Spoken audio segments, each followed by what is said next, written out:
هنا جبل طارق، وعقارب التاريخ تشير إلى شهر رمضان المبارك لسنة 92 للهجرة، الموافق ل711 للميلاد.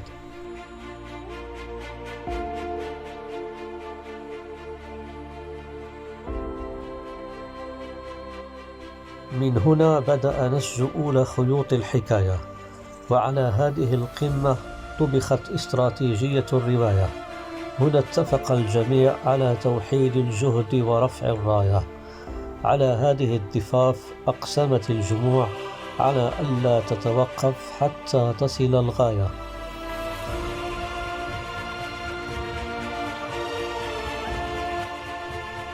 من هذا المكان بدأت ترسل العيون والسرايا، تمشط بلاد الأندلس وتكتشف الخبايا، وعلى جناح السرعة تصل الأخبار لمقر القيادة في العاصمة طليطلة تقول: أنقذنا أيها الملك لودريك.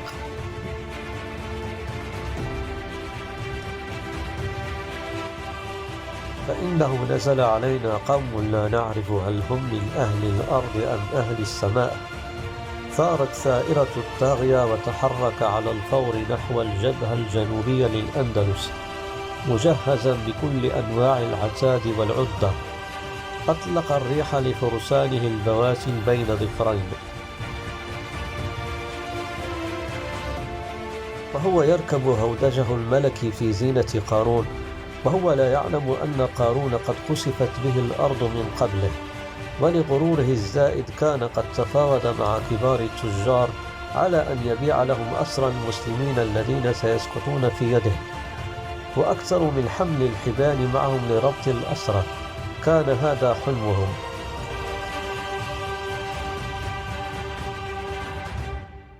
وفي الجهة الأخرى تحرك القائد طارق بن زياد مع كوكبة من الجنود المشاة لا يتعدى عددهم 12,000 مقاتل نحو الأمام، يبحثون عن مكان يليق بمواجهة لودريك وجيشه الجرار الذي وصل عدده لحوالي 100,000 مقاتل.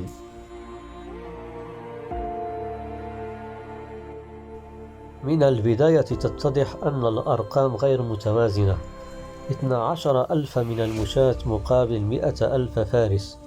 هذا ضرب من الجنون، وهذا انتحار جماعي لا محالة. هكذا هو تفكير المحبطين وأصحاب الحسابات المنطقية التي لا تمت للواقع بصلة. أما المؤمنون فقد قرأوا قول الله تعالى: كم من فئة قليلة غلبت فئة كثيرة بإذن الله. وصل طارق بن زياد إلى سهل برباط على ضفاف وادي برباط، ويسمى كذلك وادي ركة، وقرر أن ينتظر في هذا المكان حتى يصل لودريك.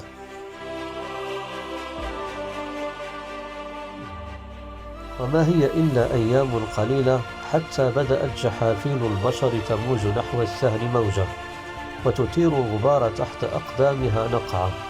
إنه لودريك وجيشه الجرار. التقى الجمعان في يوم 28 رمضان من سنة 92 هجرية، وبدأت أصوات السيوف تقرع بين الجانبين، أخذ ورد، كر وفر، ضربة هنا تقابلها ضربة هناك.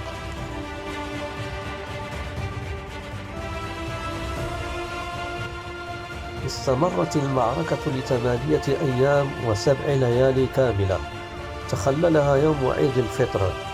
وفي آخر المطاف حسمت جولات المعركة، ومالت الكفة كل الميل لصالح من شعارهم الله أكبر.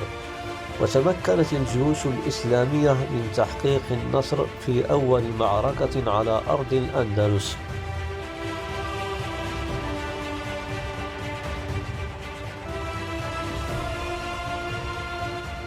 وتم القضاء على لودريك وجيشه بعد تقدم جبهته الوسطى ليحاصر رفقة جنده مع فرار الجبهة اليمنى واليسرى لجيشه. وقد استشهد من المسلمين 3,000 مجاهد. غنم المسلمون كل سلاح العدو، وكانت الخيول والبغال أكبر سلاح يقع بيد الجيش الإسلامي، وبالتالي فتح الباب على مصراعيه من أجل إكمال الفتوحات.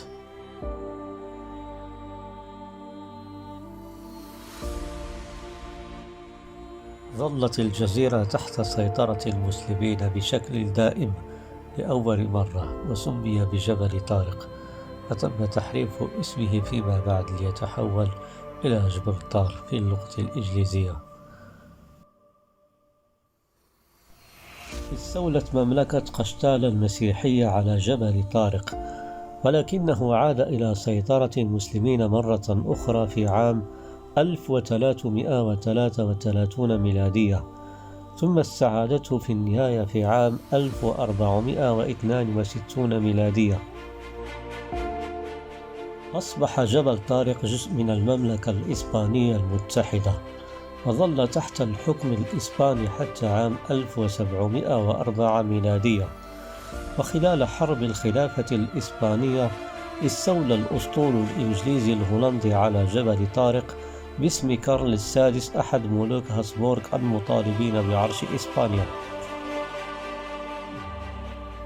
وفي نهاية الحرب تنازلت إسبانيا عن جبل طارق لبريطانيا وفقا لشروط معاهدة أوتريخت عام 1713 ميلادية. حاولت إسبانيا استعادة سيطرتها على جبل طارق الذي أعلنت بريطانيا أنه أحد مستعمرات التاج البريطاني من خلال الضغوط العسكرية والدبلوماسية والاقتصادية. حوصر جبل طارق وتعرض لقصف عنيف خلال 3 حروب بين بريطانيا وإسبانيا، ولكن كان يتم صد الهجمات في كل مرة. وقبل فرض الحصار الأخير في أواخر القرن الثامن عشر، كان جبل طارق قد تعرض ل14 حصارا في 500 عام. ففي السنين التي تلت معركة طرف الغرب، أصبح جبل طارق قاعدة أساسية في حرب شبه الجزيرة الإيبيرية. ازدهرت مستعمرة جبل طارق ازدهارا سريعا خلال القرن التاسع عشر وأوائل القرن العشرين، مما جعلها أحد أهم الممتلكات البريطانية في حوض البحر المتوسط. فكانت بمثابة المحطة للسفن المتجهة للهند عبر قناة السويس. وفي نهاية القرن التاسع عشر بنيت قاعدة بحرية بريطانية كبيرة هناك بتكاليف باهظة، مما جعلها العمود الفقري لاقتصاد جبل طارق. كانت للسيطرة البريطانية على جبل طارق أكبر الأثر في تمكين الحلفاء من التحكم في دخول البحر المتوسط خلال الحرب العالمية الثانية. تعرض جبل طارق عدة مرات لهجمات القوات الألمانية والإيطالية والفرنسية دون أن تتسبب في ضرر بالغ. رفض الجنرال فرانكو أن يشترك في مخطط نازي للاستيلاء على جبل طارق، ولكنه أحيا الادعاءات الإسبانية المطالبة به بعد الحرب. وعندما اشتد النزاع الحدودي، قامت إسبانيا بغلق حدودها مع جبل طارق بين عامي 69 و85، كما قطعت وسائل الاتصال بجبل طارق.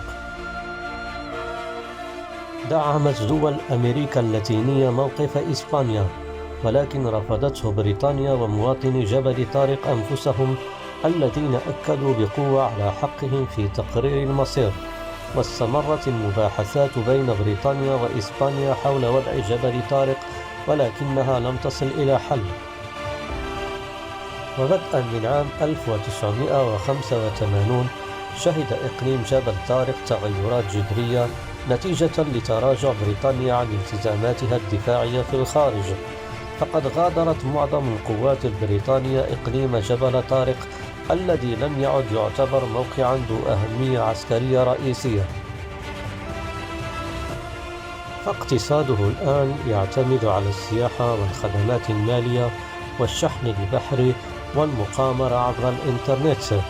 يتمتع جبل طارق الآن بالحكم الذاتي بشكل كبير من خلال برلمانه وحكومته، وذلك رغم تولي المملكة المتحدة سياسة جبل طارق الخارجية ومسؤولية الدفاع عنه، مما جعل وضعه الاقتصادي ضمن قائمة أغنى المناطق في الاتحاد الأوروبي. لا تنسوا الاعجاب بالفيديو والاشتراك في القناة. تشجيعا لنا لنستمر بنشر المزيد إن شاء الله.